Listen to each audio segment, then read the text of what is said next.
All right, we're in 5-3b. We're still dividing polynomials, but we're going to use this method called synthetic division.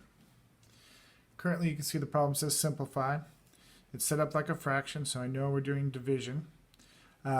We have a polynomial in the numerator, or the dividend, and we have a binomial in the divisor. All right, in order to do synthetic division, our divisor needs to be in a particular format, and here's an example of it. And you can see here it's x minus r. You can notice that the coefficient here is a 1. And that's what we want here. And so in this video, we'll have two examples of when the divisor has a coefficient of 1. Now that leads me to the degree order of my numerator. I have x cubed, but I don't have a x squared. It's missing. So I need to take care of that. I have an x to the first, and I have none. Once again, x cubed, no x squared, x to the first, and none. All right, what we're going to do is set up synthetic division. We have a box, a batter's box. We have a work table. On top of the work table, we add, and on the bottom, we multiply. Synthetic division removes the variables and just focuses on the coefficients of my numerator. So our first degree, x cubed, has a coefficient of 2. I'm going to talk about this. There's nothing here. So to hold its place, our placeholder in our second column is 0. Our x has a coefficient of 6, and none is 152. All right, next up, we're going to go to our divisor, or our denominator. We're going to focus in on this number right here, and it's going to go right into this box, the batter's box, but when we do, we are going to make sure that we take its opposite. So once again, opposite sign. All right, to begin with, we go to the first column, that's 2, and we skip the addition on our work table and go right down to the bottom of the table, which is multiplication.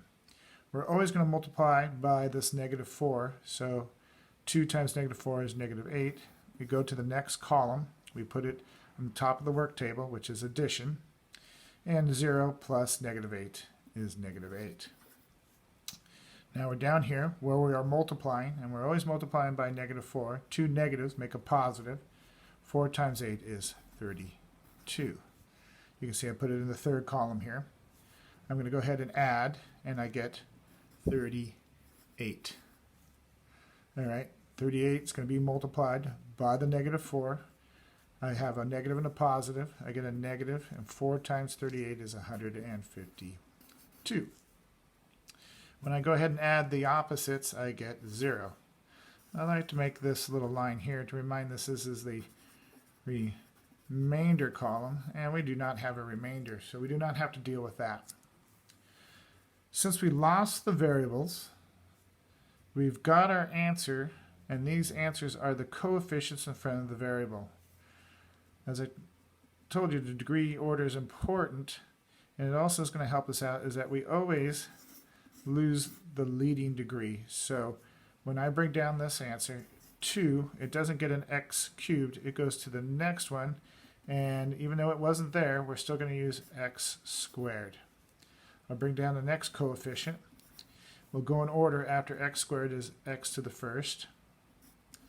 And after x to the first, there's none. So this 38, a positive 38, goes here. And that, ladies and gentlemen, is our quotient using synthetic division. Our second problem is set up once again. It's a fraction. We have a numerator and a denominator. We are going to use synthetic division, so we're concerned about the divisor. We want, once again, to be in this format where the coefficient in front of the leading degree is 1, and it is. So we'll come over here and look at the degree order. We have y cubed, we have y squared, but we don't have y to the first power. It's missing, so we've got to take care of that. And of course we have none. So we're in degree order 3, 2, missing the 1 and none. So what we're going to do here is build our synthetic table here. There is the box. in the box, we go ahead and take this and make sure we take its opposite, so it's a -2. We take the coefficient of the leading degree, and that's 1.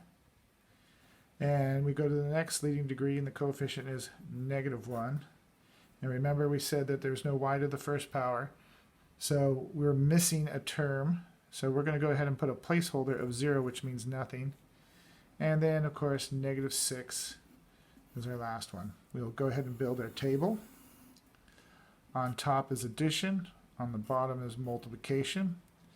The first column here, we go right down to the multiplication. There's our 1. We always multiply by the -2, so we get -2 here.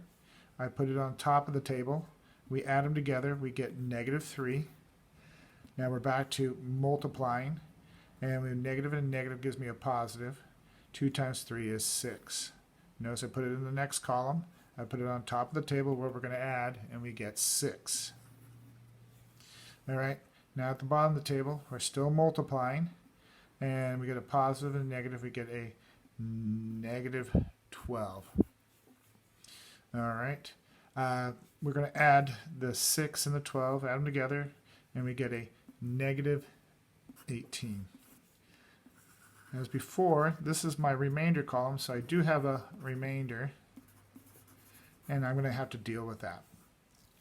Once again, we're going to lose the leading degree, so the coefficient of 1 will get y squared.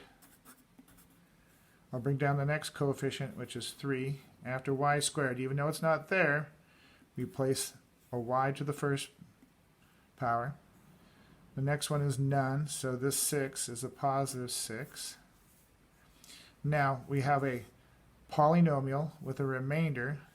What we're going to do is we're going to take the 18 and place it on top of a fraction bar. We're going to go back to our original divisor, our denominator. We're going to place that there. How to connect this fraction to the polynomial is this. It's subtraction.